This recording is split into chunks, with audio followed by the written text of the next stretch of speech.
Hi friends and relatives, இன்றைக்கி நம்ம உளுந்த மாவில் குலோப் ஜாமுன் செய்ய போகிறோம். அந்த வீடியோ தான் நான் உங்களோட ஷேர் பண்ணிக்க போகிறேன். இதுக்கு பேர் ஜீரா பணியாரம்னு சொல்லுவாங்க கிராமத்தில். ஆனால் நான் பிள்ளைங்களுக்கு சொல்கிறது குலோப் ஜாமுன், உளுந்த மாவில் குலோப் ஜாமுன் அப்படி தான் சொல்லுவேன். இதுக்கு வெள்ளைப்பாகு யூஸ் பண்ணும்போது நமக்கு கிட்டத்தட்ட குலோப் ஜாமுன் மாதிரியே நமக்கு பார்க்குறதுக்கு இருக்கும்.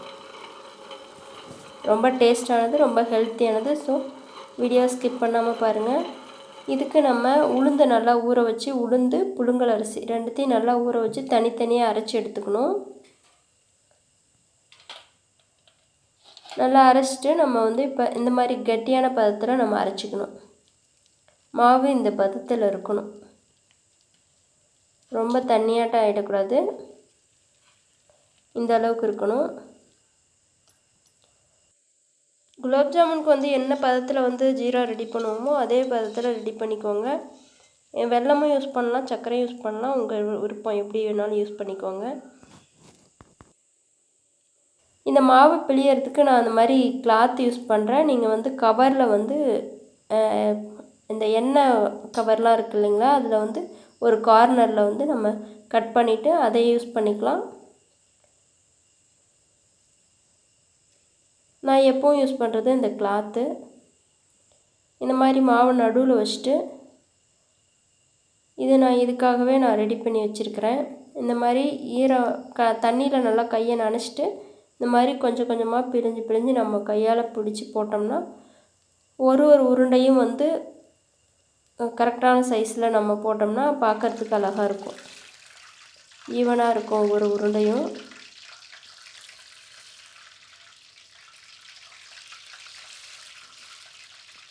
நமக்கு இதுக்கு எண்ணெய் கம்மியான எண்ணெய் வச்சு செய்யும்போது தான் நமக்கு ஒரே கலரில் இருக்கிற மாதிரி இருக்கும். இல்லைன்னா முதல்ல போட்டது கொஞ்சம் கருகின மாதிரி ஆகிடும். அதனால் கொஞ்சமாக எண்ணெய் வச்சு போட்டு எடுத்துக்கிறது ரொம்ப நல்லது.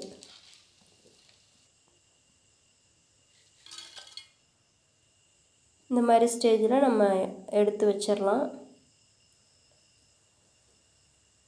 இதுக்கு நீங்கள் இந்த மாதிரி பிழிய முடியாது அப்படின்னா நீங்கள் கொஞ்சம் கொஞ்சமாக மாவு எடுத்து கையால் சின்ன சின்ன பால்ஸாக கிள்ளி விடலாம்.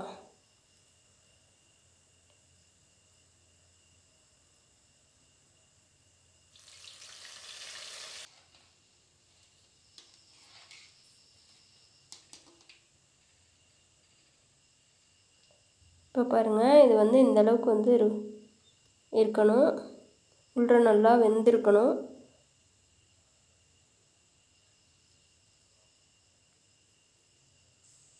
இப்போ நம்ம எல்லாம் வெந்துருச்சு, மாவெல்லாம் போட்டு எடுத்தாச்சு.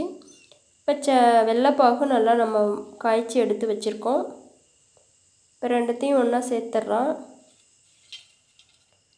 பாருங்கள், பாகு இந்த பதத்தில் இருக்கணும்.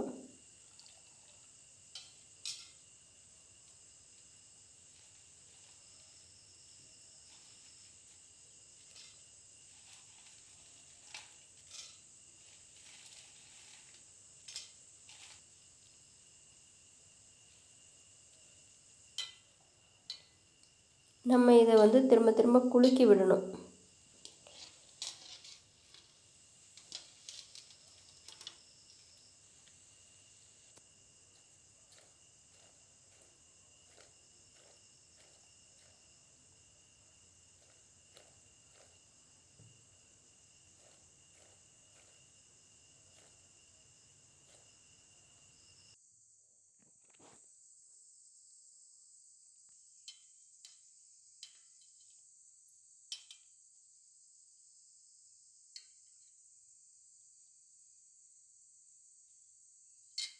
ஜீராவில் இந்த பலகாரம் சீக்கிரம் ஊறிடும். பாருங்கள், எந்த அளவுக்கு பாகு உறிஞ்சி எப்படி இருக்குது பாருங்கள். பிழிஞ்சால் பாகு வெளியில் வரணும்.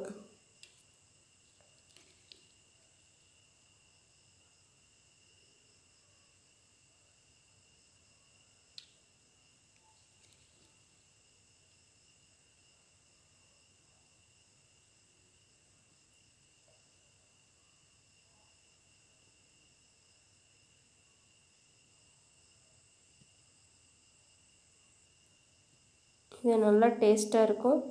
ஸோ இதே மாதிரி நீங்களும் ட்ரை பண்ணி பாருங்கள்.